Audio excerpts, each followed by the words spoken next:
Mesdames et messieurs, bonjour et bienvenue sur Yance Répond 1. En dessous de cette vidéo, surtout s'abonner, cliquez là sur abonner pour activer la cloche, ne pas manquer tout simplement nos prochaines vidéos. Et si vous voulez faire des dons pour nous soutenir, c'est facile. En dessous de cette vidéo, c'est toutes les informations qu'il vous faut pour faire les dons. Que Dieu vous bénisse.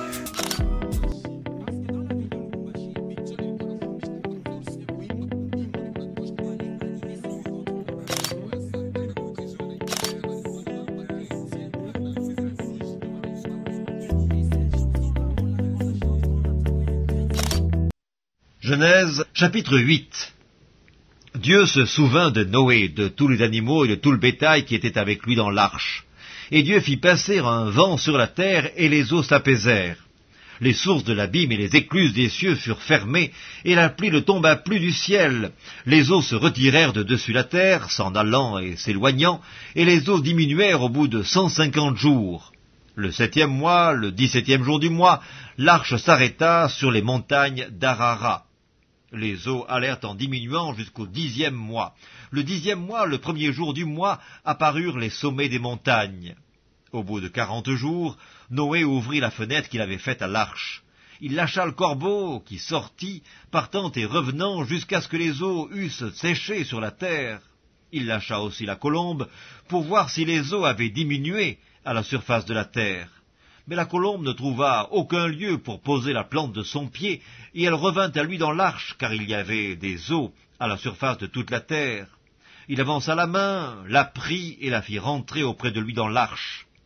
Il attendit encore 7 autres jours, et il lâcha de nouveau la colombe hors de l'arche. La colombe revint à lui sur le soir, et voici une feuille d'olivier arrachée était dans son bec. Noé connut ainsi que les eaux avaient diminué sur la terre. Il attendit encore 7 autres jours, et il lâcha la colombe, mais elle ne revint plus à lui. L'an 601, le 1er mois, le 1er jour du mois, les eaux avaient séché sur la terre. Noé ôta la couverture de l'arche, il regarda, et voici la surface de la terre avait séché. Le 2e mois, le 27e jour du mois, la terre fut sèche. Alors Dieu parla à Noé en disant, « Sors de l'arche, toi et ta femme, tes fils et les femmes de tes fils avec toi. Fais sortir avec toi tous les animaux de toute chair qui sont avec toi, tant les oiseaux que le bétail et tous les reptiles qui rampent sur la terre, qu'ils se répandent sur la terre, qu'ils soient féconds et multiplient sur la terre. » Et Noé sortit avec ses fils, sa femme et les femmes de ses fils. Tous les animaux, tous les reptiles, tous les oiseaux, tout ce qui se meut sur la terre, selon leurs espèces, sortirent de l'arche.